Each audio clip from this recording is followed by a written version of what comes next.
Hello বন্ধুরা, নমস্কার। আজ লক্ষ্মীর কিচেনে বানাবো কাঁকরোল আলু দিয়ে মাছের রেসিপি করব। তোমরা আমার পাশে থাকো বন্ধুরা, দেখতে থাকো। আমি আমার মতন করে বানাবো। তো নিয়ে নিচ্ছি পেঁয়াজ, আদা, কাঁচা লঙ্কা, রসুন, টমেটো। মাছ আমি ভালো করে পরিষ্কার করে ধুয়েও নিয়েছি।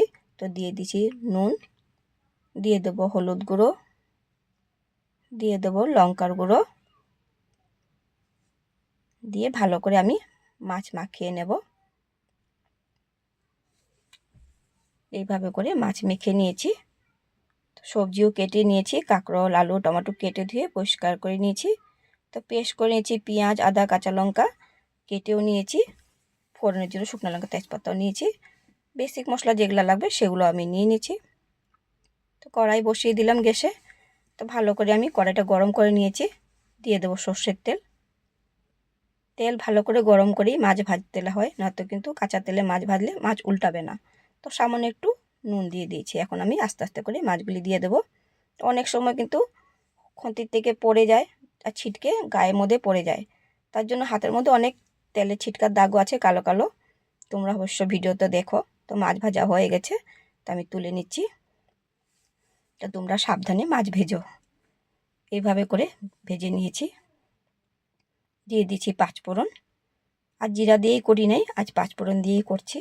তো শুকনো লঙ্কা, তেজপাতা ভালো করে আমি ভেজে নেব। তো দিয়ে দিচ্ছি কাঁকরোল আলু দিয়ে ভালো করে ভেজে নিচ্ছি। দিয়ে দিচ্ছি রসুন বাটা, দিয়ে দেবো আদা বাটা, দিয়ে রসুন আদা ভালো করে ভেজে নেব, যাতে রসুন আদা কাঁচা গন্ধটা চলে যায়, তার জন্য ভালো করে ভেজে নিচ্ছি। দিয়ে দিয়েছি পেঁয়াজ বাটা। তো পেঁয়াজ একটু বেশি করেই দিয়েছি। তো মাছের মধ্যে একটু পেঁয়াজ দিলে ভালো লাগে খেতে, তার জন্য একটু দিয়েছি। দিয়ে দিচ্ছি জিরা, ধনা, লঙ্কার গুঁড়ো দিয়ে সামান্য একটু জল দিয়ে দেবো, যাতে মশলাটা আর পুড়ে না যায়, তার জন্যে। ভালো করে আবারও মশলাটা ভেজে নিচ্ছি। তো ভাজা ভাজা হয়ে গেছে। দিয়ে দিচ্ছি পরিমাণ মতো নুন। ঢাকা দিয়ে দিচ্ছি বয়েলের জন্য। তো সবজি দেখুন ভাজা ভাজা হয়ে গেছে। দিয়ে দেবো টমেটোর কুচি, দিয়ে ভালো করে নেড়ে চেড়ে দিয়ে দেবো কাঁচা লঙ্কা। দিয়ে দিই সামান্য একটু চিনি। যেহেতু বাঙালির রেসিপি, তো রান্নাঘরে রান্না করলে কিন্তু সবজির মধ্যে একটু চিনি দিলে খেতে ভালো লাগে সবজিতে, আর সব বাঙালিরাই দেয়। তো জলও দিয়ে দিয়েছি, যেহেতু সবজি ভাজা হয়ে গেছে।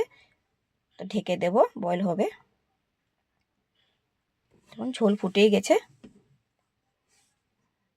দিয়ে দেবো মাছ ভাজাগুলি, দিয়ে আবার একটু নেড়ে চেড়ে ভালো করে ঢাকা দিয়ে দেব কিছুক্ষণের জন্য।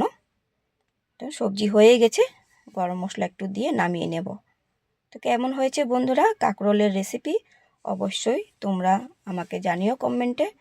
ইউটিউব বন্ধুরা আমাকে সাবস্ক্রাইব করে দিও, ফেসবুক, ইনস্টাগ্রাম বন্ধুরা আমাকে ফলো করে দিও, কমেন্ট করে দিও, শেয়ার করে দিও। আর তোমাদের কমেন্টগুলো কিন্তু অনেক অনেক ভালো লাগে বন্ধুরা। তো তোমাকে অসংখ্য ধন্যবাদ। আজ এতখানি রইলো। Bye bye, tata.